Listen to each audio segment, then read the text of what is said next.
তিন জায়গায় প্রয়োজনে মিথ্যা বলা যায়।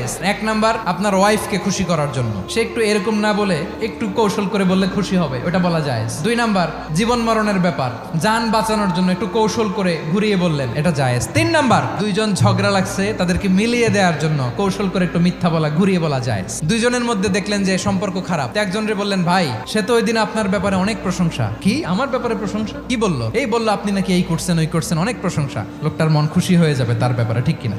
আবার তার সাথে যার ঝগড়া, ওরে যে বলুন, ভাই ওই দিন তো সে আপনার অনেক অ্যাপ্রিসিয়েশন করলো, অনেক, সে তো অবাক, কি রে বলে কি? এই যে দুইজনের ব্যাপারে দুইজনের একটু ভালো ভালো কথা বলে দিচ্ছেন, একদিন দেখবেন রাস্তা দিয়ে হাঁটার সময় একে অপরকে সালাম দিয়ে ফেলছে, সালাম দিয়ে বুকে জড়ায় ধরছে, আছে না নাই?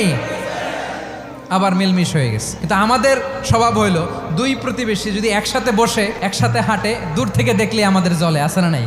ঘটনা কি? এই দুইটার মধ্যে এত মিল কে? এই দুইটার মধ্যে গিরিঙ্গি লাগানো যায় কিভাবে?